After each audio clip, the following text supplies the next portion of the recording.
crossing the line once again. Tyrell Snitzel will take the victory, his home race victory once again, yet again.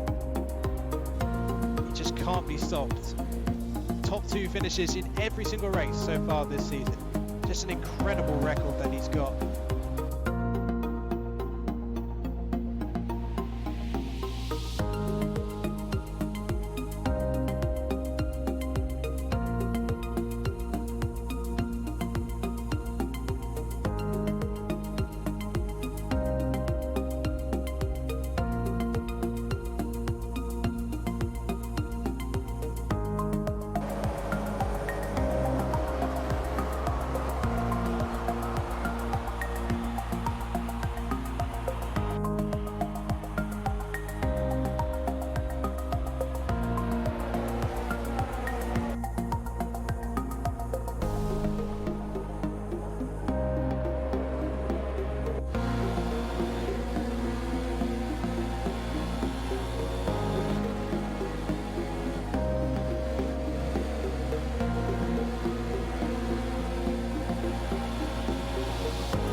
Apex Online Racing is sponsored by Elgato, who created this lovely stream deck.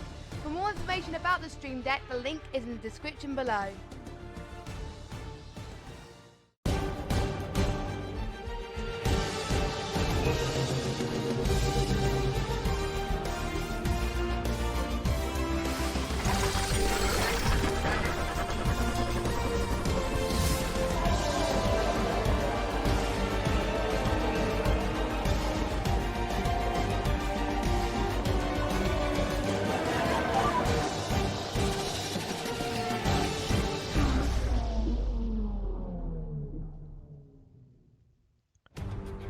Welcome along to the home of UK Motorsport as we prepare for round 10 of the AOR F1 Championship, reaching the halfway stage of the season for the British Grand Prix.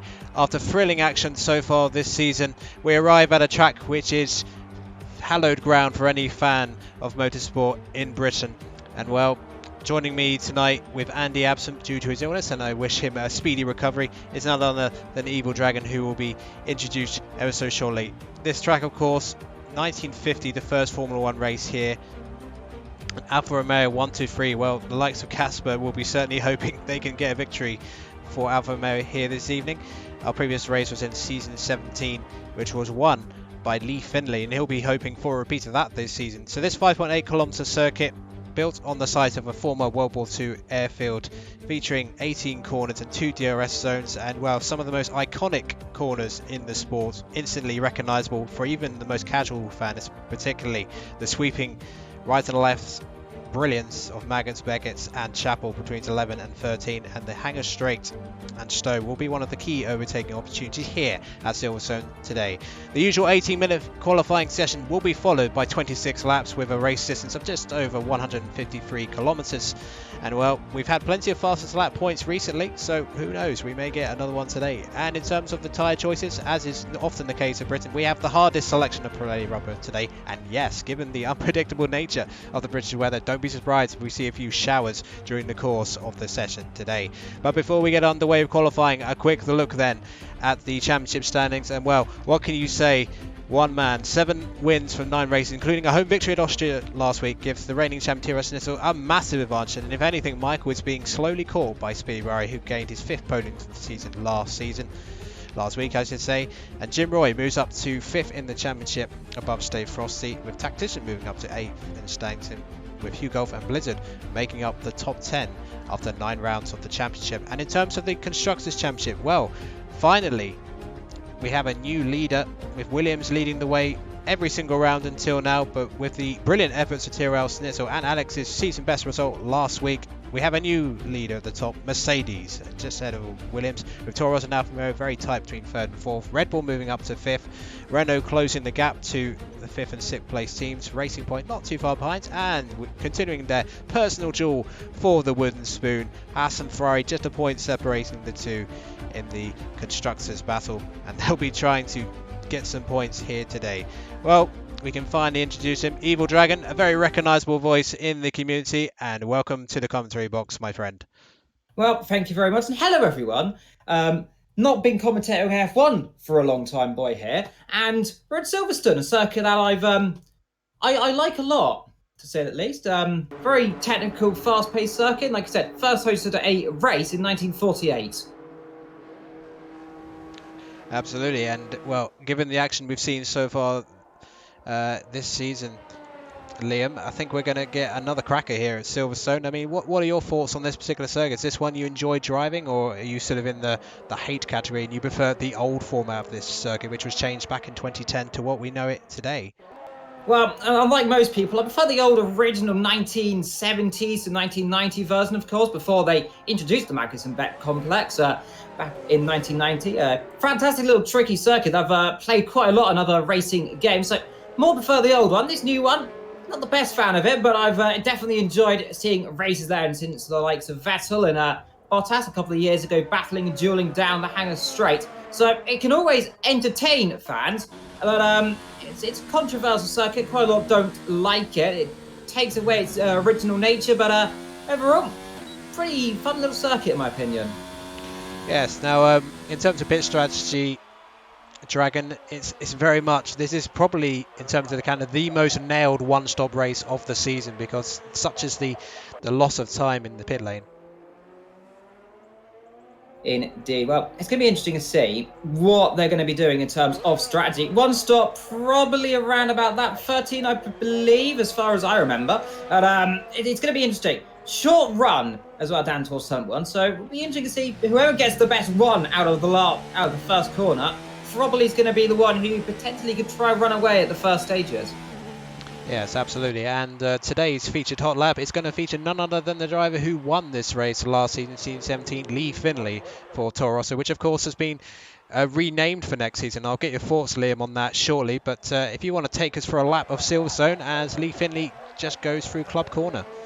Well, here we go then, out of the final corner, out of Vale. Now, it's a quick run down to a turn 1 as they pass the pit lane. Quick turn 1, taking about 7th, maybe an 8th gear, then chuck it through 190 miles an hour.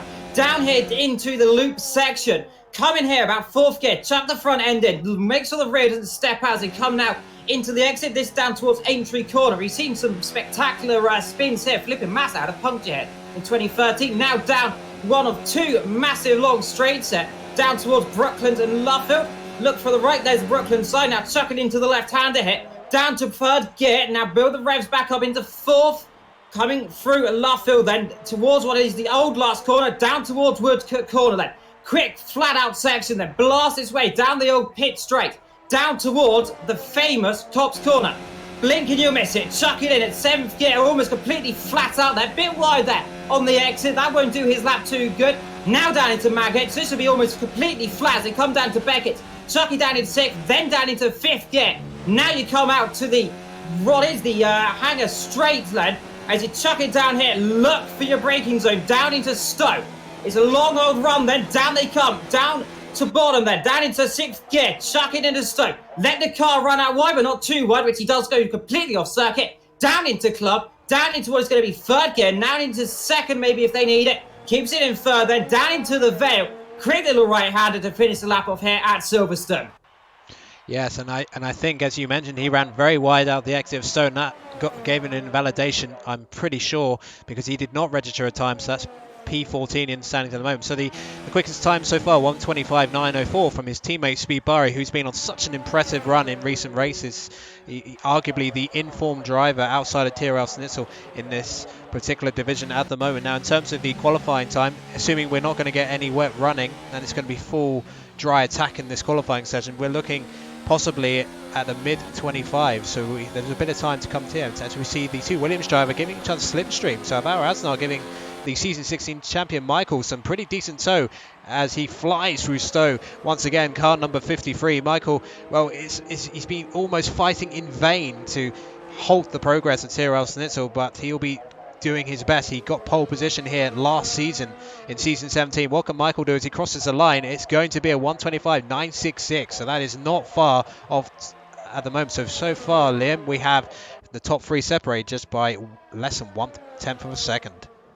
Did incredibly close. Also saw the McLarens doing the exact same thing there of Dre and Daniel. So those two working together as well. It's a common trend in Formula 1 recently that teammates give each other a nice long tow. Hopefully it doesn't end up like it happened in real life at Monza, where everyone comes up the pit in the last second. That would be not ideal, but I expect most of these drivers are going to be doing it at a very sensible interval. One of the Mercedes comes out of the pit lane. I think that might be Tyrrell Snitzel, potentially. Yes, it looks like there is some activity at the Mercedes pit garage. We'll find out shortly. No indication yet. Looks like Alex is still in the pit lane as well. Yes, it looks Alex. like it's Alex actually instead of Tyrrell Snitzel. No time set at the moment. A brilliant race for Alex last week actually. Easily his best result of the season. Only 2 points scored so far this season for the driver who I believe has the most appearances in this particular tier at the moment. But a 6th place finish helps Mercedes take the constructors lead for the first time this season. So if Tyrrell Snitzel keeps scoring the way he is and Alex keeps chipping in with some points there, then you know the constructors championship as well may be as one-sided as the drivers championship is at the moment. So in terms of the strategy, Liam, it's looking like it's going to be a very easy one-stopper here, stopping from softs to mediums or mediums to softs. But you know, have you seen any indication that some of the drivers may try the hard compound? Because you know, from what I can tell, the hard compound is not a particularly good tyre to use here. It's never really been the best tyre to use, so most likely it'll be those soft to medium compounds like most circuits around the calendar. Silverstone, not the hardest on tyre wear. I've done a few laps before and I can tell you, pretty fun.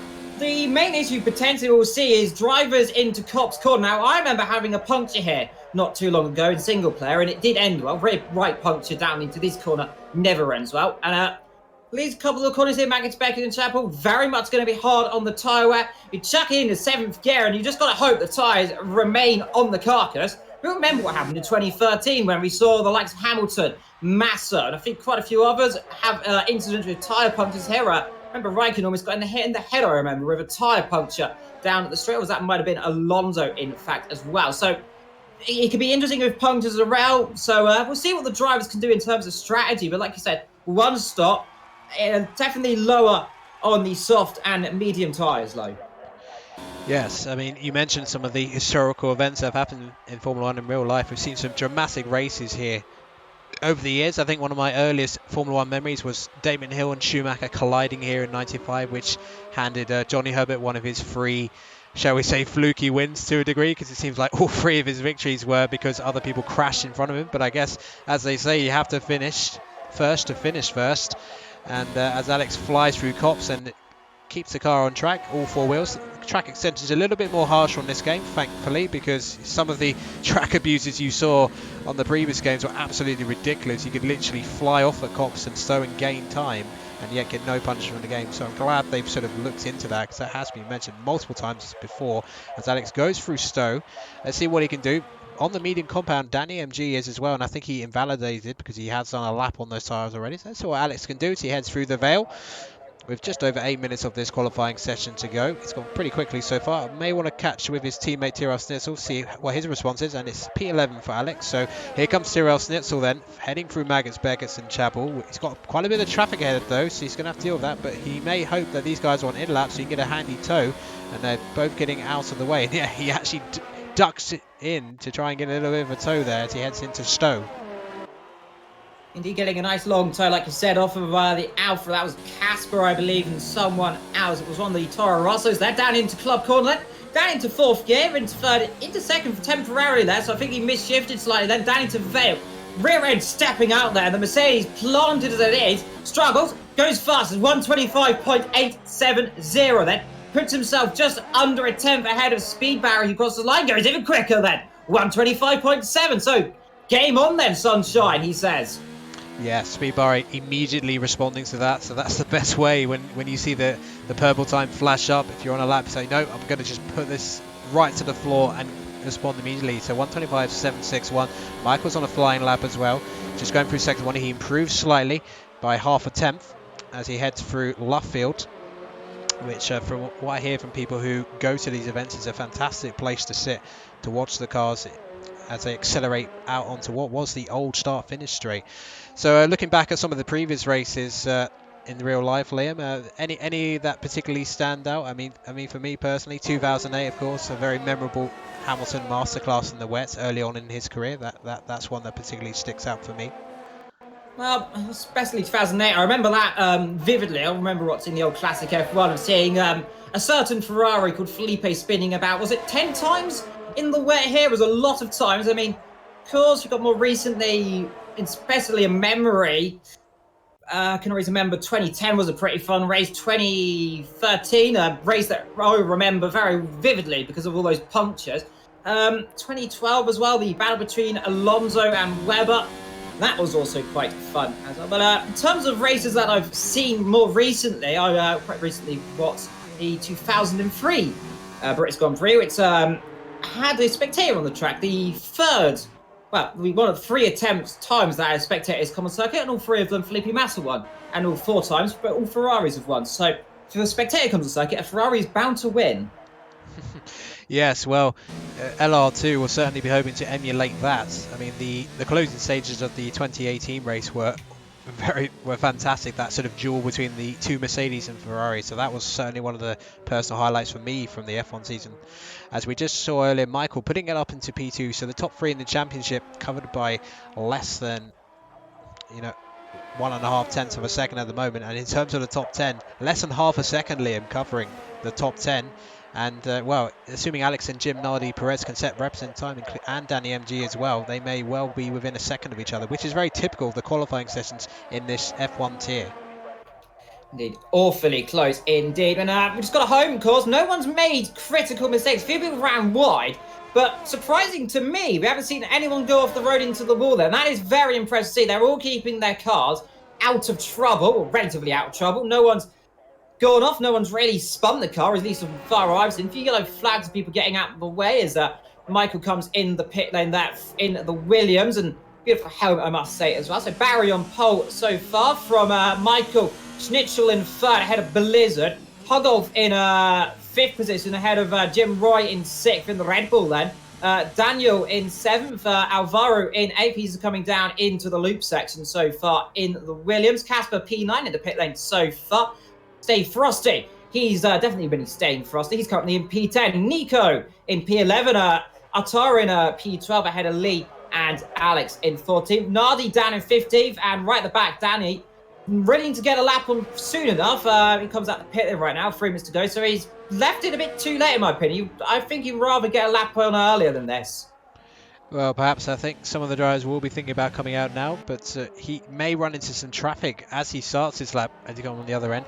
Now, I've mentioned a few of the drivers outside the top 10 at the moment. Nicholas Matteo, well, he will be absolutely desperate, more than any other driver, to get onto the board in terms of points. He's the only active driver currently in F1 who has not scored a point. He came very close last week in Austria, but time penalties proved to be extremely costly because he did actually finish in the top 10 on track, but then he dropped out of it all the way down to 13th. He had 6 seconds of penalties.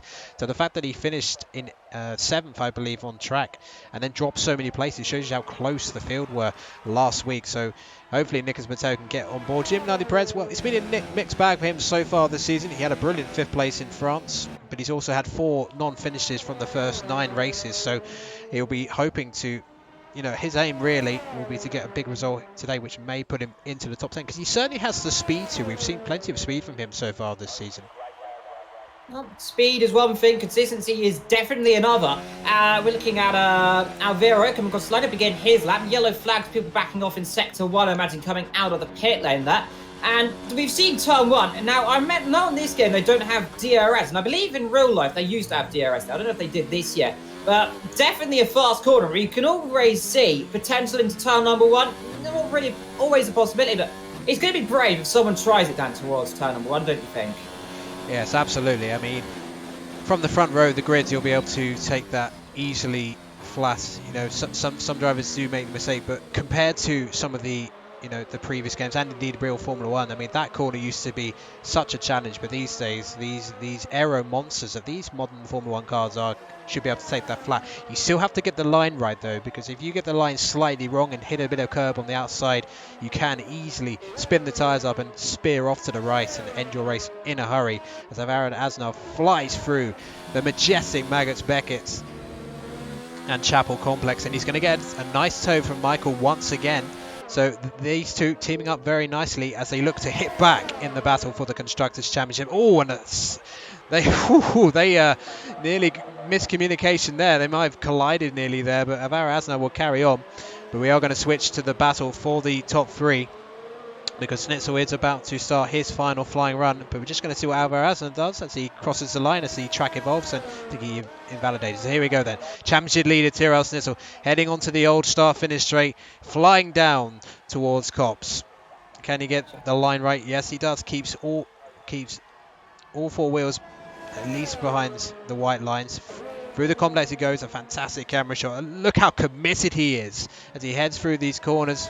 Taking care. Oh, slightly runs onto the grass though, but that probably didn't cost him too much momentum. And he is up on his previous time, nearly a 10th up on his sector 2 time. Heading down towards Stowe as he get the full force of the aerodynamics at work there through that particular corner. Into the Vale he goes, and Tyrrell Schnitzel, the current championship leader, winner of the Austrian Grand Prix last week and 6 other races so far this season.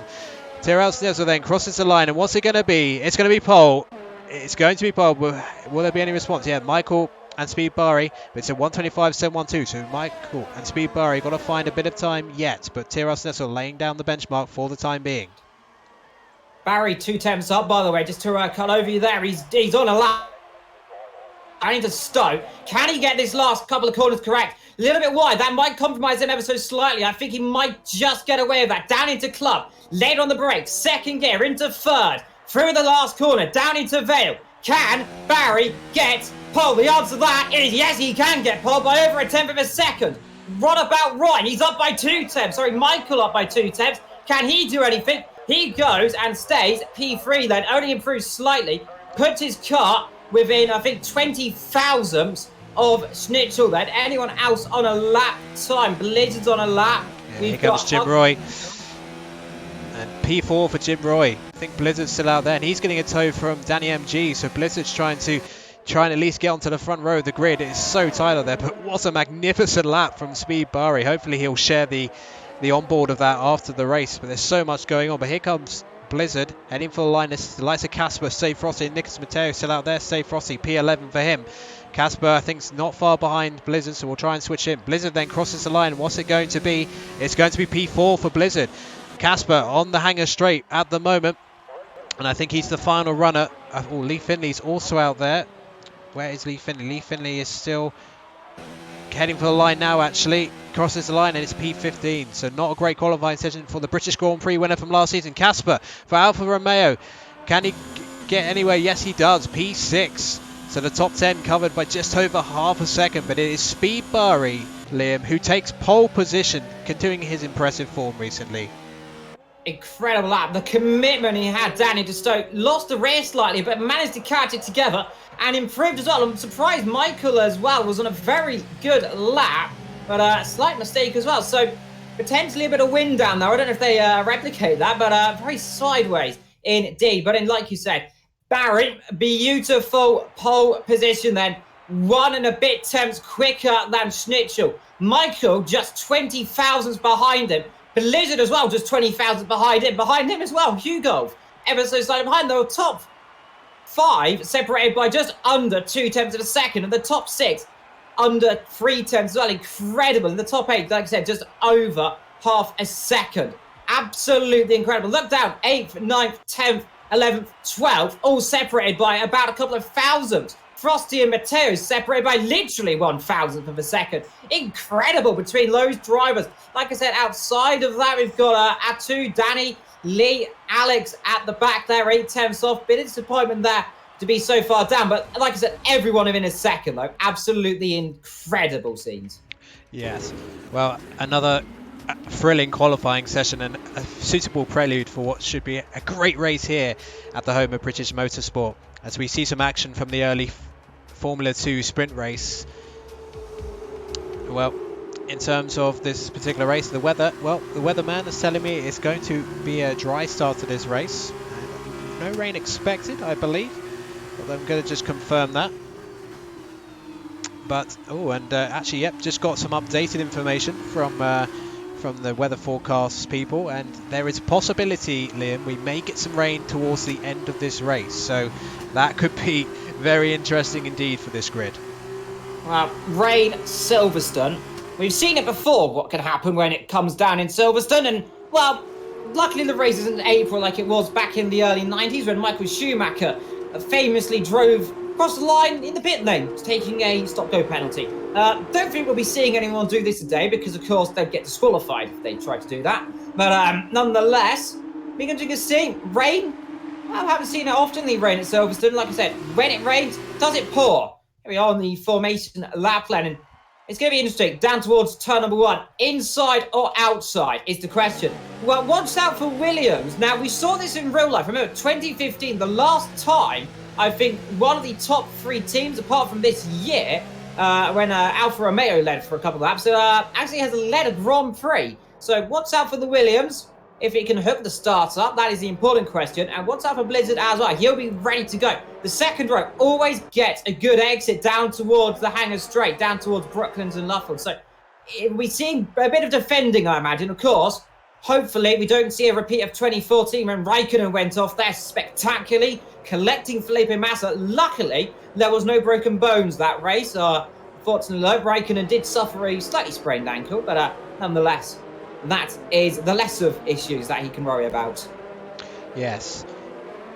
Now, in terms of the tyre choices outside the top 10, shouldn't be too many surprises. Although, oh, interestingly, very interestingly, Liam, 3 drivers outside the top 10 going for the hard tyre. Now, the hard tyre has pretty much unlimited tyre wear here. It can go all the way to the end of the race. But from a strategic point of view, is that really going to be useful? I guess they're gambling on the fact that it will rain in this race at some point, and they can go all the way to that crossover period where they pit for those intermediate tyres, I would say, at least. And that could be a gamble worth going for. So that's going to be something to keep an eye on, isn't it? Well, they're going to have to go. If the rain doesn't come before lap 20, they're going to be in real trouble on those tyres. Depends on the pace, because those tyres, they can last about 20 to 23 laps, I believe. They can last a long, long time. The mediums, they should be able to last until around about lap 15. Those softs, I imagine, probably around about lap 11, maybe even earlier. So let's find out. But here we go then, getting ready for the grid. Toro Rosso, Mercedes, Williams. Then comes the Renault inside a Racing Point there. That is Hugo. And then Casper. Top 7 cars, all different, top 8 cars, all different manufacturers actually. So let's see. Yes, and well, the nerves rise And this is always a really well supported race in real life. You usually get crowds of 200,000 here, packing the grandstands and the general admission areas. But here we go then. We are going to get the 5 red lights here for the British Grand Prix of AOR F1. Round 10, the halfway point of the season. Speed Barry taking another pole position. The 5 red lights. Lights out and away we go. It's a decent start from Speedbar, but look out for Thrustmaster on the left-hand side, and he's got a slight run on him. They're going to go side by side through the opening corner. Oh, this is going to be... And Thrustmaster sweeps into the lead with better traction. And watch out for Michael trying to attack on the outside of Speedbar through the loop as one of the Force Indias goes off. That is... oh, my goodness, Force India. Hugo Racing Points, I should say, as he maintains his 5th place position. Side by side, Speedbar and Michael still. Michael, I think, is going to have the inside as they head into Luffield for the first time to move up to P2. Looks like a fairly clean start so far, Liam. Yeah, everyone bunching up, of course. That was in turn number 2 as we're looking at a ride down the middle there is Barry dropping it. Someone's gone off the road there. I think that's some yellow flags at the back there. I'm not sure who that was. I think that might have been Nardi going off the road. Bit of debris getting kicked up as well as on the inside, Speed Barry and Michael battling together down in towards the Old Cops corner. One of the Williams and Renault's battling together as well. The Renault trying to capitalise on this as well. But crucially, Snitchell, good start. He's already got over a second and a half. Broken that DRS range. Vettelesque, I must say. And he's done it within 1 lap. So Barry's going to be defending here. And I think one car did get damaged at the start of this race. Not sure who it was. As there, down the inside goes the Williams. Late braking there. Tries to get past. Tara Rosso there. Almost forced out wide. I think that keeps ahead though. Using the runoff has his advantage. I think he might just get away with that. Michael trying, almost pulled it off there. A bit of contact, but nonetheless trying his hardest as there's no way through here down towards Abbey as they chuck it into the right-hander completely flat. But Barry, very fortunate stuff not to come with any damage. Neither is Michael, luckily. Yes, it looks like Speedbar just doesn't have any race pace at the moment compared to what we saw in qualifying, because he's already nearly 2 seconds on Tira Snitzel, who seems to be disappearing off into the distance. Snitzel may have something to do after this race because he seems to be very keen to get this done straight away, but Speedbar settles a little bit more on this lap. Had that titanic battle with Michael on the first lap, but all of this battling is working out a treat for Tyrell Snitzel as they head through Luffield for the second time. DRS will be activated in the next lap. In terms of those outside the top 10, not too many gains so far, so we'll have a quick look in terms of the winners and losers. It's 2 places gained for Daniel Alves, so a decent start for the McLaren driver. 2 places gained for LR2, and Save Frosty up to 10th from P11, as Jim Nardi is clearly the big loser. Must have been some contact into Luffield. I think that's where he spun just before, at least, because he's lost 6 places on the opening lap. So unfortunate, but he clearly didn't have damage because he didn't choose to pit. So they're going to be trying to nurse a bit of damage as we watch it. And look at this behind. It's going to be Hugh Gold defending from Daniel Alves, who goes round the outside, and he runs slightly wide though, so that you may get a warning for that, but he's going to keep the place. He'll argue that he was forced off by Hugh Golf, but race control may take a dim view of that if he does that a few more times. But nonetheless, brave move at Stowe as he moves up to P5. So I'm glad we caught that action, as Michael will now begin to build himself up for an attack with the DRS now enabled by race control. Yeah, Alvarez completely sideways, complete opposite lock there. The Red Bull inside there of Hugo there, who locked up the front right, just about covering that one offload. So the Racing Point just ahead, but I don't know. Hugo there, he lost the rear as well. In the background, you got one of the Alphas and the Williams battling together as the Racing Point and the Red Bull scrapping away with a weaving down the straight there as he has his nose up the inside. His right can't really do a lot about it though. The Racing Point hooked up, and you can see, look at the car completely sideways out on the exit of Luffield. He's got no grip out there, and that Red Bull challenging down towards Cobb's corner up the inside. That's going to be brave. That's very brave, my friend. Side by side, has he got the position? No, he hasn't. Still, side by side, down towards Maggot. Chuck it on the inside. Has he got the position? Yes, he has then.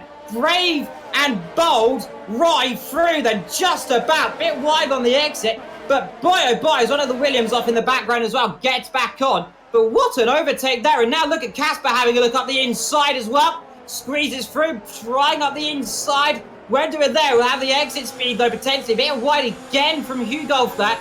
Just losing grip now around the outside. Comes Casper. Does he do it? Yes, he does. Now it's down 2 positions in just over a couple of sections. Blow up the inside again, has to back off there as he almost loses his front wing.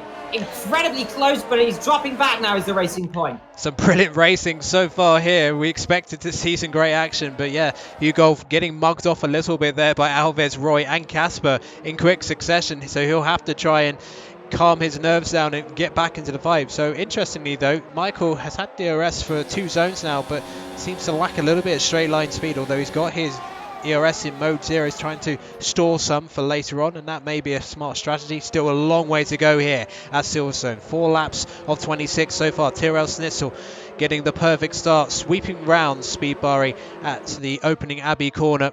And then he is scampering off into the distance as Michael gets pretty close on the old start-finish straight, and he is clearly building himself up. Needs to nail this following section. Maggots, Beckett's and Chapel.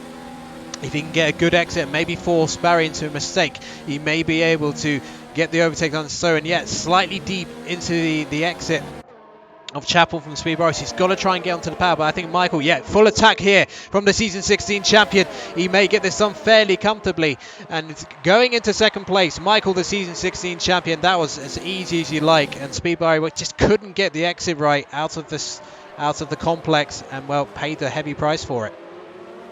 Yeah, I didn't really put up too much of a fight. I think right now he knows that Michael might just be a little bit quicker. Maybe, potentially he's hoping that Michael tries to close up to Snitchell and those two start battling. That is always a possibility. That, or he's just kind of concentrating on third right now though. Saying that, he's trying to keep back up Blizzard. Meanwhile, have a 3-second time penalty. He's just behind these guys in the Renault. Keeping with the Toro Rosso and the Williams, of course, the Toro Rosso in real life going to be renamed, I think, next season to something complicated. Meanwhile, here we go then. Barrett is going to try and come back on Michael. Michael doesn't defend it too much. They're not the inside. Then on the brakes. Fair enough. Easy to come through. Now let's try and do the old textbook cutback then. Maybe a little bit of a karting line through here then. Now, can he get an exit low? That's the crucial thing. They've got to look out behind. If these two keep battling, Blizzard and as well as the McLaren of Daniel are just right there.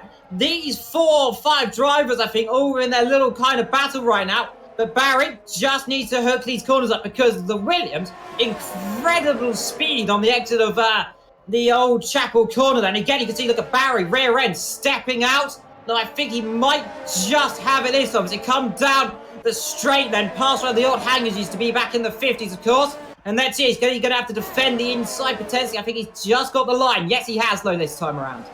Yes, Michael didn't quite get it hooked up as well. He did the previous lap, and he did decide not to use all his battery there. So Alvaro Asnar has forced Hugo wide in the following section, and he pits. So Alvaro Asnar, a very early pit stop from the soft compound, just about gets to slow down. This is the one track you don't want to get a time penalty at because it's so difficult to regain the time here, given the short number of laps here. One of the second shortest race on the calendar. Only the Belgian Grand Prix at 50% distance at 22 laps is a shorter race than this one, as Michael really puts Speedbari under pressure as we head through the loop on lap 6, and Tiras Nessa, well, 3.3 second gap now. He's in absolute dreamland right now, and Michael going on full attack. It's going to go straight past, and yeah, pretty much no defense on Speedbari, so this is a bit of tit for tat in terms of the DRS overtakes at the moment. But watch out for Blizzard, who's just behind. Any mistake and he will be through. And I have to say, the race pace from Daniel Alves has been very impressive so far. This is a turn up so far because he's had a very mixed season so far, but he's in the fight for a podium because at the moment he will be 4th at least because he has no penalties. Blizzard has 3 seconds of penalties, but I think Speedbari, I suspect, Liam, may be about to go straight back past the Williams if he can get the corner of this section perfectly done. Well, yeah, he was not using his ERS down the Wellington straight. Down the hanger we go then again. Let's see, a little bit too far back right now. I think that he's not using his ERS. He's strategically using it as well as Michael. They're doing this down the straight because I think they know right now when they're not in a battle, they don't need to do it right now. Neither is Blizzard. Look, he's got almost no ERS, and behind him, there could be a problem, especially if Blizzard hasn't got much, because look, Daniel Alvarez has got almost 60% bar there, and that's going to be good. Now he's pulling up into, I think that's hot lap mode, I think, right now. Maybe overtake mode as well. He's going to try and capitalize, because Blizzard's got none, and he's going to be absolutely defenseless. The only thing that's helping him is the DRS down towards Brooklands and Luffield. Barry, let's see, is he going to try and close back up again towards Michael? We'll keep an eye on that. Look at the clouds starting to form above us as well. And that, to me, looks like rain very much potential in the next 15 minutes, if my calculators might be correct. They usually aren't, but definitely clouds and overcast conditions as Blizzard a little bit wide down into Brooklands and Luffield. Well, it would certainly not be a British Grand Prix without the threat of some rain showers, and actually all this battling is allowing the likes of Jim Roy, Casper and Hugh Golf, who have sort of broken away a little bit from the likes of Stay Frost, and LR2 is actually in the points now. And as it stands, if LR2 does finish in that position and gets a point, Ferrari will go up ahead of Haas.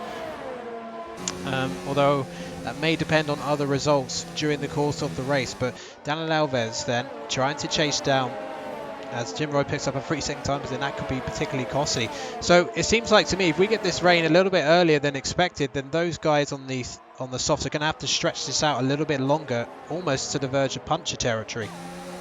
Indeed, again, Barry, again, the rules seem to be running a little bit wide down into Stowe right now. I believe the penalties are a little less strict than some other circuits are, but using their limits to extreme, and I suppose the old circuit back in the 70s and 80s, you could run out that wide, of course. But not really want to be running too wide out there because you can get on that astroturf. We've seen a few incidents before. I remember Alonso went off there on Massa in 2012, and I think Ericsson went off there a couple of years ago as a steering wheel came off, I remember, in that crash. So mistakes are always possible. Luckily, though, it is not raining so far. And when it does rain down there, it can become a little bit slippery, might we say. Yes, and considering Liam, this in terms of the loss of time in the pit lane is arguably, along with Singapore, one of the highest on the calendar.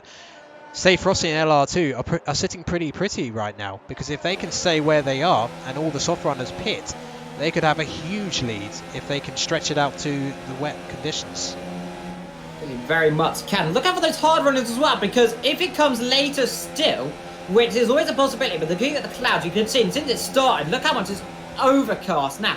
It looks to me like rain, like I said, 15, maybe 20 minutes, so that puts it right about lap 20, maybe a little bit early, maybe lap 17, so that's a possibility. Again, though, Michael getting good exits out of Chapel there, so he's just getting those lines perfectly, saving his ERS, but further down the field, we've got Nicholas up the inside there of the Ferrari and gets through that, so Haas ahead of the Ferrari, and meanwhile, look, they're all coming in the pits.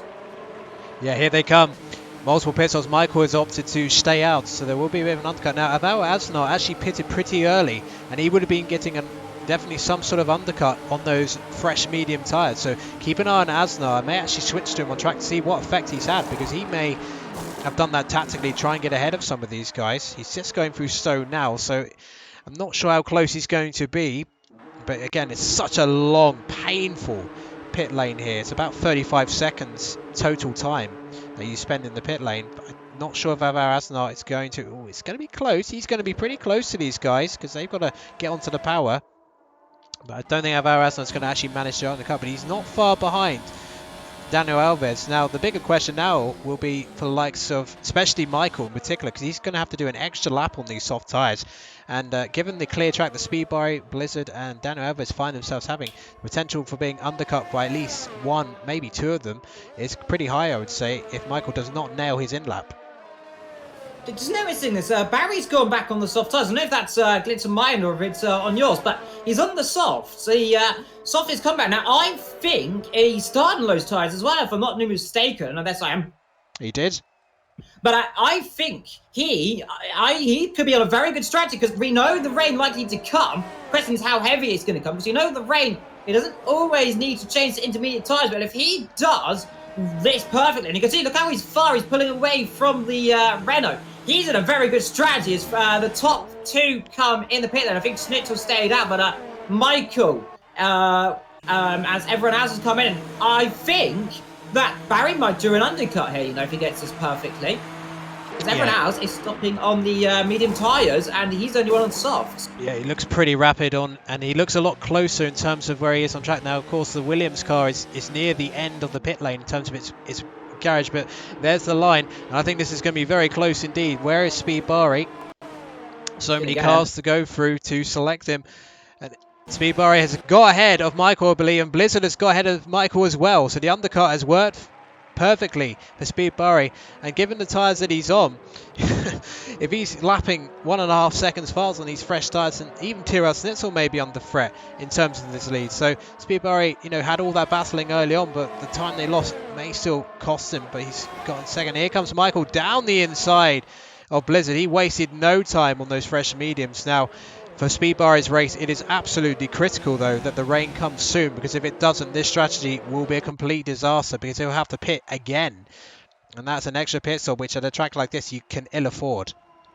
Indeed, he needs these tyres to stretch out for another 20, well, not another 20 laps, another 10 laps. My apologies there. Michael completely lost the rear end out of Cops Corner, somehow caught it. Looking here, look, Blizzard's got no ERS. He's not done this very well. He has got none. Look here at Michael, he saved all of it. So that's why he blasted past so easily, because the Renault's trying to couple. He's trying to come back. He won't do anything down here because he's got not enough power. Behind him, they've got the Red Bull of Ryan Alvarez. Those two have just switched positions there. But leader, staying out a long time. And is the leader trying to gamble on the rain coming earlier than expected? Well, he's certainly stretched these tyres a little bit longer. He's got the gap to tyre save to eke these out to the wet conditions, but he's not going to have too many laps left in hand. But he's got a very good tactical brain behind the wheel, Tyrrell Snitzel. So he's probably been in this situation plenty of times before at this particular track. So he's going to try and stretch it out as long as possible. If he runs wide, not all four wheels were over the white line though, so I don't think he would have got a warning there. So let's go back down the order a bit. So Speed Barry with those fresh soft tyres has now eked out 1.9 second advantage of Michael, but the rain's got to come soon for him. And it's same really for Tyrrell Snitzel, because Tyrrell Snitzel may have no choice but to pit or lose his tyres to a puncture soon. But no sign of rain yet. No spots of rain can be seen from any of the trackside spotters, but certainly darkening of the clouds. Leaders had to pit there. Now look here. For the car of Speed Barry, he is 28 seconds. So this needs to be a rapid stop for the Mercedes pit crew. He's left it a lot longer. Now, I think as he comes in, they weren't ready. They're not ready for him. They're not. They're pit. Oh, okay, a bit of lag there. My apologies there. But out he comes again. Soft compound as well. So he's doing the same strategy as Barry. But Barry, he should come out behind him, I think, quite comfortably, actually. Yeah, I think he's only just going through the final corner. He's going to gain some time, but I don't think it's going to be enough time. I think Snitzel's going to... Yeah, Snitzel's coming out of the pit exit now. Oh, I tell you what, though, he could be within a second, so he may be able to launch a DRS assault. Tyrrell Snitzel will have fresh, soft tyres, of course, so I think it's worked out well, but he's going to have to do a bit of defending as those tyres get up to temperature. Just behind Michael and Blizzard fighting for position as well. We'll have a quick look further up the order because there are drivers ahead of them who are in top end. So Snitzel is around 10 seconds behind Lee Finley. So at the moment, the rain, no sign of the rain yet, but those drivers ahead of these guys, P7 and P8, sitting very pretty. But Speed Barry, for the first time since the start of the race, is within DRS range of Tyrrell Snitzel. So this lap, I would say, is very critical for Speed Barry. If he can get ahead of Snitzel, or at least put him under some sort of pressure, he may well take some sort of control in terms of these drivers on this particular strategy. Well, he needs a mega lap right now. I think he's a little bit too far back, and again, look, he hasn't got the ERS as well. Neither, so be fair, has Snitzel. So they've both got very low ERS, but I think even if DRS from this far back, he'll close up, but won't close up too much. Probably get it down to about 6/10 of a second, if that. So, Snitzel just covering off beautifully, but look, getting darker, and we're wondering, I believe there is Casper and Alvarez, Alvaro battling it down the back there for P13 and 14 there, but and just covering off so far the top guys all together. We got Haas, Ferrari, and Danny as well there. So Nicholas, Autor, and Danny all in DRS range of each other, and Nicholas so far doing a good job just holding off that Ferrari. Haven't really been able to get under pressure by the Ferrari, to be fair, and that is closing right up on him again. Now, one thing to consider, even though the clouds are darkening, if the rain doesn't come until right at the end of the race, and those on the soft tyres, they will have to pit again, because you have to use two different compounds of tyre, and if the rain doesn't come in time and they're in the, where the tyres just completely go off the boil and they have to pit or risk a puncture, then, well, the potential for a different race winner, our 4th different race winner of the season, increases ever more. And here we'll find out then around about, well, give or take, if it doesn't rain until lap 23, they'll have to change, because of course it won't get wet enough, I don't imagine, in 3 laps. So if it rains, if it starts raining between now and lap 20, that's good. I think I may have just seen some spots of rain. I may be wrong with that, but I swear one of the wider shots I saw some spots of rain coming down. So at the moment the gap between Schnitzel and Lee Finney in P6 is 6.9, but in terms of the gap for the lead, 15 seconds Schnitzel is off the lead of the race at the moment. Say Frosty, your current leader here. So I don't know if you can see any spots of rain, but I thought I saw some on the wider shots, but I may have been seeing things as Schnitzel obliterates the fast lap of the race. Into the 128 we go, 9.68 there. But you know, Schnitzel, this pace may be Vegas. Alvaro off, and we got contact. Hugo off into the wall. That's turn 1, I think that is potential. Was that the last corner? Yeah, big contact. Yeah, that's the last corner. It is the last corner. So what's happened there to have an accident like that? That's a very odd place to have an off. Yeah, that's a very odd place to have an accident. I don't know if it's quite a slow corner, out of the Vale and then into Club Corner. So they must have just collected each other, or perhaps someone lost control from Stowe and then just skidded across that chicane and then made contact, because there isn't really enough speed to have a kind of accident like that. But yeah, Hugo out. The front left wing's gone. It was the front left tyres. So that to me looks like potentially Hugo's lost it. Alvaro was ahead of him though, so Alvaro must have lost it. There must have been contact. They were close. And they've just crashed into each other, and they've just had enough momentum to go straight into the wall. Yellow flags, no safety car. Rain. We have rain. It's starting to rain here in Silverstone there. And look at the sky, it's chucking it down. So, just when the yellows come out, just now it's starting to rain, and this has played perfectly into these top 5 cars, really. Oh, absolutely. I mean, Stay Frosty, he'll be thinking, here comes the rain. This is what I needed, because in terms of the medium runners, we're pretty much at the end of their good life. So they'll be very glad for this rain to be coming. But Nicholas Matteo and Danny MG, they've done a really good job on those hard tyres, considering their lack of pace compared to the medium and soft tyres. And Danny MG, in fact, may be about to get onto the podium slots. A critical move here for the Renault driver. Danny MG, race winner, Austria last season, dives down the inside of R10 and forces him wide, and into P3 he goes. Now, in terms of the penalty situation, Nicholas Matteo, I believe, has 3 seconds, and I'm not sure about Say Frosty actually. I know his teammate Alves has 3 seconds, and LR2 doesn't have penalties either. So perhaps Liam, you could just check to see what Danny MG and Stay Frosty's penalties are like, because I'm not sure of those. But Tyrrell Schnitzel is now within 3.5 seconds. But strategically, the 7-time race winner and reigning champion this season may be checkmate in terms of the strategy, but we've got, by the time they pit for the wet tyres, they'll probably have maybe 9 laps to go here. Looking no penalties as far as I can see through all of this, so I think they've got around only 2 drivers with penalties.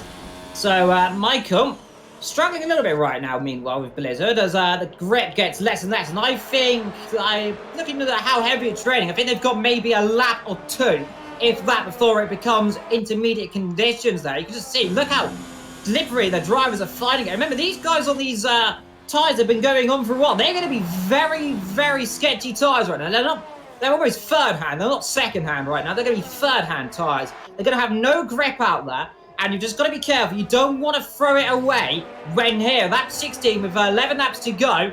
You don't want to make a mistake here. They could just see, look at them all sliding around, slivering around. Schnitzel, by the way, is caught right up near to Lee then. So those two catching up. Barry further back, and he's just about holding on with the car of Schnitzel, but he's dropping back now, I think 2 and a bit seconds. He's got almost a second and a bit almost to Michael, so that gap's starting to form. And of course, Blizzard right on the back of Michael right now. So the Williams struggling ever so slightly, and the other Red Bull, meanwhile, of Jim Wright closing right up as well. So be interesting to see who is going to be the first one to blink onto those intermediate tyres looking at this weather. Yes, and one thing we perhaps didn't notice immediately is that Mercedes may have a bit of a headache here, because Alex, he's the lead Mercedes car at the moment, and in terms of the strategy, he's in a better position. So if Alex and Schnitzel have to pit at the same time when the rain becomes a little bit too much, Schnitzel is going to have to stack behind his teammate, because he is clearly you know, catching both these guys, but he's going to lose even more time in the pits. But no sign of anyone pitting just yet. They're carrying on the top 4. Liam, just to say, I might say, now is this for intermediate tyres? Now this could be a gamble. We've seen Toro Rosso before's done gambles, and remember Hockenheimer, I think this year or last year, if I'm not too mistaken, they put the full wet when it was completely sunny. I think they might be just trying to gamble this, and we'll just keep it on board here. Is he going on the intermediate tyres I see down there? I think it might be the intermediate tyres. Intermediate tyres for the Toro Rosso driver. Well, we will see from the sector times on screen if it's too early or too soon. No indication of race control of disabling DRS, which is always a telltale sign that the crossover has been reached. Top 4 then. Stay Frosty, Nicholas Mateo, Danny MG, LR2 behind the 2 Mercedes of Alex and Tyrrell Snitzel. Tyrrell Snitzel, he'll be desperately trying to get ahead of Alex, so he, from a strategic point of view, does not have to double stack behind if both Mercedes have to come at the same time. So Alex may be thinking, well, do I get out of the way of my teammate, or do I, you know what, you've had enough wins, I want one myself today, my friend. Speed Bar in P7, Mike on P8, and Blitzen P9, P10 for Jim Roy to make up the top 10. Lee Finley, in terms of his sector times, kind of difficult to see, but he's losing time, if anything, at the moment, so he may have gone slightly too early. It's such a long lap here that, you know, if you get it wrong, you get a lot of pain in terms of time. It doesn't really look completely wet right now. You can see he's losing a second or two as sector compared to it. So I think that might have been a little bit too premature, that. But give another lap. I feel this next lap it'll go to DRS disabled. So he's not too far off. It's a gamble. And we'll keep an eye on it, on the telemetry, and see if it closes in. Look, we've got another car in the pit, and that's Alex. Now, that's for intermediate tyres. So he's covering off Leon. Now, I think he thinks it's wet enough. And this is actually going to be a good indicator to his teammate, lad, if it's wet enough. Because if he starts closing up, I expect to see Snitzel straight in the pit lane.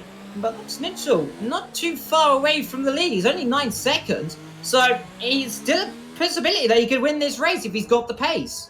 Yes, and the problem is, if you look at the spray that's coming off the tyres, which is always a good visual clue for everyone watching, you know, in terms of the true conditions on the track, because sometimes from the onboard you can't really tell too much when it's sort of at this crossover, which it clearly still is. But there's not a lot of spray coming off the tyres, so it may still be, it's a light shower. It is coming down a little bit harder. Clouds are getting ever darker, but Tyrrell Snitzel 3.2 seconds behind LR2, rapidly catching him. But he may run out of time before the crossover happens. So Stay Frosty now to 3-second gap.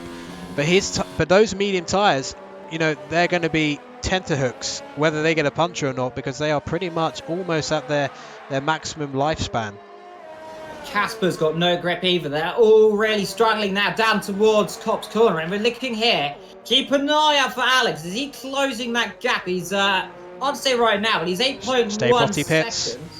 They're all coming in the pits. Now, this is for intermediate tyres. Top 3 in it, top 4 into. They're all coming in. They have to gamble now because, look, I think Alex is, Alex might, look, he's closing up. He's gonna, I think he might lead this race, Alex, right now, if this has gone well for him. Look, they're all in. Every single one of them. And this is going to be carnage. They're all going to get held up in the pit lane, you know. Well, I think Snitzel will get out ahead of Speed Bahrain. Yes, he does. So he won't get held up too much. Some of the other drivers may do. Though Save Frosty will exit the pit lane, I think, in the lead. But let's see where Alex is. Alex is just coming out. He's only through the veil, actually. So he's not going to be in the lead. He was, to be fair, quite down the order. Stay Frosty comes out in the lead. Nicholas Mateo in P2. So Tyrrell Snitzel, it's going to have to be an overtaking show for him to win number 8 this season. Yeah, they're all in the interside. From what it looked like then, that was closing right up, and look, he's dropped way down, has the poor Alex there. He's in 6th, so he is ahead of Barry, who was right up the front earlier on. So this has really not worked out for the for Barry, I suppose, has it? No, it hasn't worked out well for him at all. But Tyrrell Snitzel then, he's got an overtaking show to get on. But Stay Frosty is in a magnificent position because at the moment he has 8.4 seconds to the fastest driver in the league at the moment. Speed Barry has made short work of Snitzel's teammate, and DRS has finally been disabled. But I tell you what, Stay Frosty is in a magnificent position to win this race because Snitzel's got to get through some traffic, but he may run out of laps because don't forget there's only 26 laps at this particular Grand Prix. It's over 8 to go, Len. Frosty, there we got Snitzel's got past Auto, I think, had a big slide there down into Cop's corner there. Really struggling as Schnitzel as well. He's got no grip out here. Remember, these intermediate tyres in these kind of just crossover point, they still haven't got enough grip out there. It's not wet enough for the tyres to work, so they're all going to be sliding and drifting, and these tyres do not like a circuit that's not completely wet. No, they certainly don't. The rain's got to fall a little bit harder just to get these intermediates into the optimum range. So Stay Frosty leading from Nicholas Matteo, Danny MG in third, Tyrrell Sisson. Here comes Casper making a move on Lee Finley. Can he go round the outside on the rain? So that's going to be very brave indeed, because there's not much grip out there off the racing line. Casper's going to try and keep his hammer down, and yes, he kind of had to, but no, he comes back onto the inside, into the Vale. Lee Finley gives him plenty of room, to be fair to him, but he'll have the inside for Club, so I think Lee Finley will maintain a position for now. But no, into Club, there's a slight gap there, but no, Casper doesn't quite have the momentum to take P12 from Lee Finley, and that battle will carry on. But we'll head back up the order again, because Michael is right on the back of Alex as they head through the loop. Lap 20 here of this British Grand Prix. It's kind of not gone quite to plan for Speedbar and Michael. They were the two drivers who were really competitive against Schnitzel, but I don't think Schnitzel will win this race as it stands at the moment, because he's got so much time and it's much more difficult to gain time in the wet. So Stay Frosty, I would say, Liam, just has to not make any mistakes, and it's looking good for him to win this race. Well, keeping an eye on this battle here, down with Casper and Nardi. They're still going at it, by the way. They're squeezing each other off the road. They've got no grip out there. The Alpha's off the road completely. The Toro Rosso's sideways. They're both sideways through Brooklands and Luffield, and now through it comes. Lee's got back ahead of Casper, or the other way around, might I say. Casper ahead of Lee, and these two are having a great ding-dong battle down there for what is the minors of P12 and 13. Now, I think now finally Casper's just pulled away, but like you said, that Michael right on the back of Alex, then DRS, of course, disabled in the wet. So that's it. He's going to have to dummy him. He's going to force him to go to the inside and then treat around the outside. Brave stuff to go around the outside. He's alongside. Now he'll be squeezed out. Bang! There goes the contact there as he gets through, then just about through. There he is, as Alex tries a bit of a fight, and Michael off the road still gets past there, and I think he might just get away with that one. Yeah, I think it was. Yeah, it was hard for fair racing. I think just about between Michael and Alex, and I think Alex will probably think, well, Michael's probably got a bit more speed than me anyway. Tyrrell Sisson then within 1 second of the podium, and I think he's already on the podium because of Nicholas Matteo's penalties. Danny MG still doesn't have any time penalties, so this is 4 position, effectively P2 position at the moment. Then after that, Schnitzel's got to try and get 5.2 seconds back if he can get past Danny MG and Nicholas Matteo, but that seems a tall order on lap 21. This AOR F1 British Grand Prix, Dan Alves now has 6 seconds of penalties, so little chance of him getting points, which is a shame, because early on in the race he was right in the battle in the top 5 for, you know, a podium spot. It's just gone completely wrong for him since then. Things going downhill there. Alex, meanwhile, under real pressure from Jim Roy right now. The Red Bull, like I imagine it would be in real life, of course, they're equal cars, give or take. And right, closing right up on Alex right now as it comes down into Cop's corner. You can just see the Red Bull, a bit more front end grip than Alex right now. Alex struggling there, no grip on the exit. So those two are going to be battling together. Meanwhile, Schnitzel still closing up to Danny. That battle there, just over 5 tenths of a second. But like I said, Alex is going to have to be covering the inside from this Red Bull then. So Mark v Red Bull, Honda versus Mercedes, and that's it. He'll go to the inside line then. So down the inside to go then. Let's see, brave stuff from Alex if he's going to try and keep it around the outside. Can't do it, no grip. So the Mercedes passed by the Red Bull. Right now up to P8 then in this race. And now he's going to try and chase after the Williams there of Michael. Yes, very good stuff from Jim Roy getting past Alex, but Alex still on for his 2nd point score in a row. The first time he's done that this season, because Blizzard 2.9 seconds behind as we enter the closing lap. So the season 16 champion and runner-up now lying P7 and P8. Speedbarry are very lonely. P6. He's had an odd race, Speedbarry. He's had blistering pace at times, especially when he switched to that fresh set of softs. But it just seems to not have had the consistency. We got that pole position, but podium looks out. And LR2, he's on for his best result of the season with a great strategy, as indeed a lot of the top 5 picked today, as Tyrrell Schnitzel chases down the Renault driver Dan AMG, who's having a much better race today than he did last week, where he qualified on the front row of the grid but then had a disastrous race, including that comical pile-up at the hairpin at Austria. Tyrrell Schnitzel, he looks on the pedal, oh, the back end skipping out. Cop says a little bit, but Golik slowed down. as they head through Maggots and Campbell once again for the 22nd time. Nicholas Matteo, well, I think he's going to score points today. He's only got 3 seconds, but I hope I haven't cursed him by saying that. But here comes Tyrrell Snitzel. Through he comes, an inside line, gets position done through, then from the Random didn't put too much of a fight there, and in these wet conditions, it's very difficult to, well, see the car heavy. You've seen incidents in the wet before. It's not that heavy, luckily, though. It is getting heavy. You can see the wet line just covering down the straight there, as they're all struggling there, but Snitzel, perfect exit speed there. He carried so much speed as poor old Danny was completely sideways through Maggots and Beckett's there, as you were looking, I think, on the exterior cam. You can see, look, he's even more sideways there. As Snitzel now goes and puts his eyes on second position, and I think Steve Frosty might, fingers crossed, not cursing it, hopefully, might still at least win this race, if not finish P2. Yes, well, Tyrrell Snitzel, he's going to have to get a move on. He's got to try and get past Nicholas Matteo. He's got just under 4 laps here to get the job done, but the pace he's going to have to require. Oh, Casper picks up a 3-second time penalty. It has not been a good race for the sole Alfa Romeo driver. It's not going to be a replace of the 1950 race, which Alfa Romeo won at least today. But Tyrrell Snitzel proving once again the pace that he's got. I mean, compared to his championship rivals, he is going to extend his championship lead once again. And if anything, Michael is actually closing onto the back of Speed Barry, so we may get a nice battle between them for P6 in the closing stage, because LR2, I think they're a little bit too far away from LR2, unless he gets quite a lot of time penalties in the closing stages.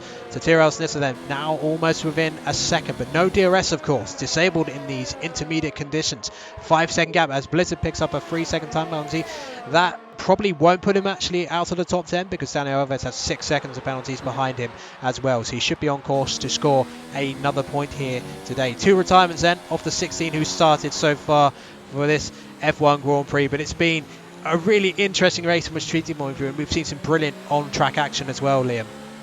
Indeed, I was like saying, last lap I just saw Alvarez completely sideways down into the old Abbey corner, just completely sideways, full send, an absolutely incredible pace.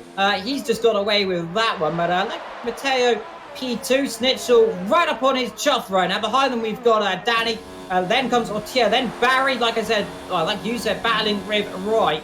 Sorry, Michael, then comes Williams right, so both the Williams drivers, they're pretty close together. Alex in ninth ahead of Blizzard, Alvarez and Casper, Nardi and Lee right down the back. That really hasn't worked, that strategy, has it? And I think he's got damage on the front wing, potentially. He has. Who has damage to the front wing? Lee's lost his front end plate completely. It's completely gone. So he's gone off somewhere recently, because front left is not there. So I wonder where he's gone off there. I mean, well, like I said, third and second still battling together. Nicholas and just holding that gap, but it's getting closer. Look at the rain. It's getting heavier. Lee picks up penalty. I imagine that's because he's got no grip, so he can't turn. And Matteo's made a big mistake this time, and I think this is perfect opportunity. Snitzel is going to be clawing the Mercedes. Ghostly figure.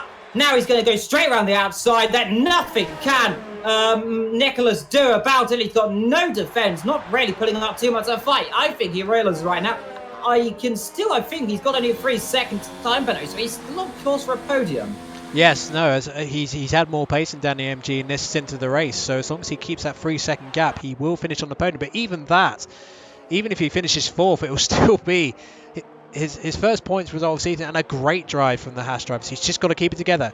Penultimate lap then, Tyrrell Snitzel, 5 seconds to get back to Steve Frosty in 2 laps. That seems extremely unlikely, unless Steve Frosty makes some sort of huge mistake, because Steve Frosty, I do believe, still has no time penalties, Liam. You may want to just check that and just shout it out if you suddenly see he has 3 seconds, because that could make it very interesting in the last lap. But I think we're going to focus on the battle between Michael and Speed Barry, because Speed Barry getting all out of shape in the loop, and that's going to give Michael maybe half a chance to get a move done. But I think what Michael will be trying to do is forcing a mistake in the complex, and then doing what Snitzel did, just blasting past him on the hanger straight. But he's really putting Speed Barry under pressure. These two effectively at the moment. And a big Colin McRae slide out of Aintree as they head through Luffield. But that hasn't actually ruined Michael's momentum too much, although Speed Barry is getting a little bit away. A couple of tenths gained there. So Nicholas Matteo still game to keep it, but he's got just over 3 seconds, Danny MG, so he's got to try and nail these final 2 laps. Tyre wear will not be an issue because they only came onto these inters very recently. So let's have a quick look at Stay Frosty. Well, what must he be thinking right now? He has got just over a lap to go. He's got a 5-second gap, no time penalties, on course for his first win in this season, the 4th different winner of the season, and we're going to have quite a different podium this week by the looks of it, as Michael continues to put the pressure on Speed Barry as we enter the final lap of this British Grand Prix. Indeed, no penalties for Stay Frosty then, so he's very much on frosty toes. Barry has got a penalty, by the way, so he'll be behind Michael. I think Michael has a penalty, if I wasn't too mistaken when looking through that either. So those two both with penalties. Right, not too far back, and Alex in the other Mercedes didn't work. Tried the alternate strategy, pitting ever so slightly earlier, and it really didn't work at all, but he had no choice really. If he stayed with his teammate, they would have both caught each other out, and that would have really cost Snitchell. That would almost cost him a podium if they were staying like they were. Behind him, we got Blizzard, who closing right up. He has got a penalty meanwhile, so let's see if he tries to make any last lap lunges. Alvarez has got 9 seconds of penalty now, so that's gone from bad to worse. But Casper who's going very sideways down into turn number 1, catches it though, so fair play to that one. And like I said, Nardi and poor old Lee, who's got about as much grip as the real life Williams, I think he has right now, with that front wing. But Frosty, all he has to do right now is do the last sector of this lap. He's got the famous Maggots, Beckett's and Chapels complex, and he's got 3 more corners. Alex and Blizzard battling meanwhile down there for 9th and 10th position. The battle for what is the final point there, or the second final point, and Alex just about holding that line there. Let's see, around the outside down towards Cops Corner in the rain. That is going to be a very brave move, and he's got ahead. Yeah, brilliant move from Blizzard, but we're going to focus our attention now on Stay Frosty. Goes through Stowe for the last time. Well, it was a McLaren driver in 2008, Lewis Hamilton, who won famously in the rain here, but with that Jensen Button style Brawn helmet. Here comes Stay Frosty through the Vale for the last time, through Club Corner for the last time, and Stay Frosty will win the British Grand Prix. A magnificent drive and strategy from McLaren. Tyrrell Snitzel finishes second. Nicholas Matteo in third, but will he keep the podium? No, Danny MG is on the podium. So we have 2 new drivers on the podium this week, but Stay Frosty, unbelievable stuff from him as Michael finishes P6, but we're going to keep on board with the McLaren driver because he deserves his moment. He's had some tricky races this season, dropping out of the top 5 of the championship, but he is back with a bang. Stay Frosty, several drivers with star showings on the back of that brilliant strategy call outside the top 10. Not even Schnitzel could do anything about that. Outfoxed today, particularly by Stay Frosty, who had the pace, the best pace of the drivers outside the top 10. And in terms of positions gained, well, absolutely deserving of the victory today. And well, Liam, what do you make of that? That was a brilliant race to watch, and a new winner. A new winner, new top step on the podium, and beautiful driving from all those up there in these tricky conditions. But McLaren on top step of the podium with Mercedes and of course the famous Renault team as well. So 3 very different cars, 2 different engine suppliers. But on top, of course, it's the men from, of course, the old New Zealand, of course. In this case, Britain, for complexity. McLaren back on the top set of the podium, like we like to see them. Mercedes beating on this time. Renault on the podium yet again then here. And that is what we want to see. And that is an old James on the podium as well. Yes. Well, let's confirm our provisional race result for this AOR British Grand Prix. Stay Frosty then, winning by 3.9 seconds from 11th on the grid. Tyrrell Snitzel P2 and finished P2 for another bag of 18 points as we reach the halfway station. Danny MG with his podium, and it's an STV 3 and 4th. Nicholas Matteo finally gets his first points of the season, so congratulations to him. And LR2, well, with Nicholas Matteo, LR2 was not able to get Ferrari off the table, but Ferrari and has his best results of the season.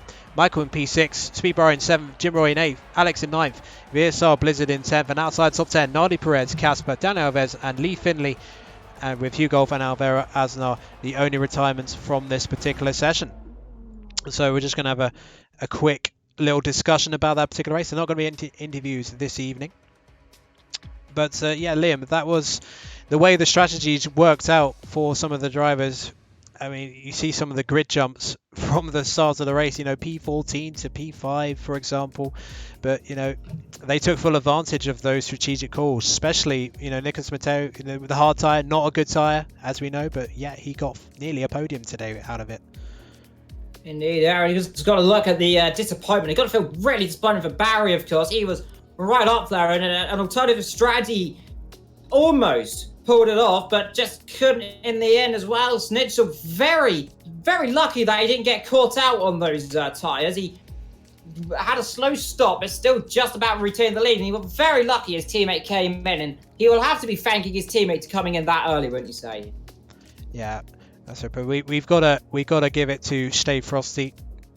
He's had some very mixed results this season, and in terms of his best result, 4th in Spain was his best result previously, but then he followed that up with no points from the last 4 races before tonight. But he's got the top step, the 4th different winner this season, along with Tyrrell Snitzel, Speed Bari, and the season 16 champion Michael.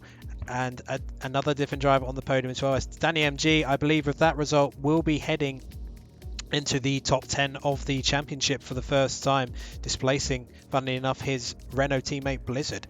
So after this particular race, we are now on a mid-season break with the real-life clashes of the upcoming Mexican and US Grand Prix, which actually start in our time slots at 7 o'clock for the next 2 weeks. But then we will be back in Germany. And Hockenheim, a brief word on that, Liam. That is a track which promises another spectacular AOR race.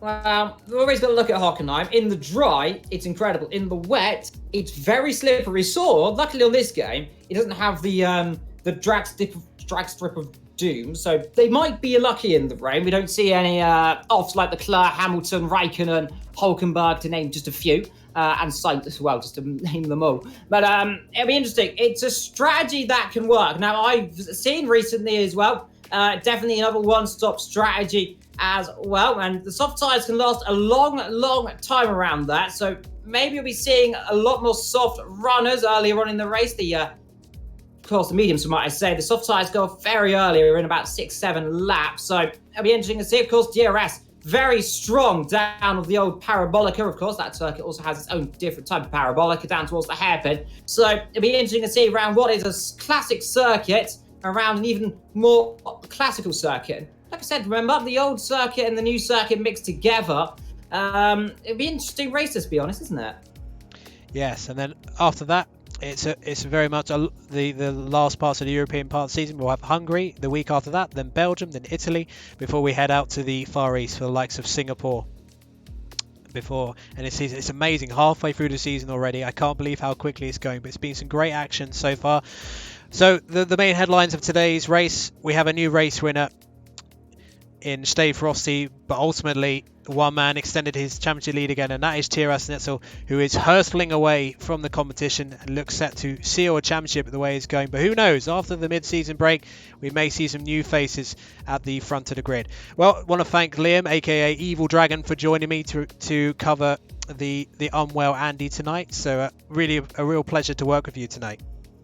Oh, thank you. It's a pleasure to work with you as well, and hopefully Andy's better as well. Maybe there'll be more to come as well.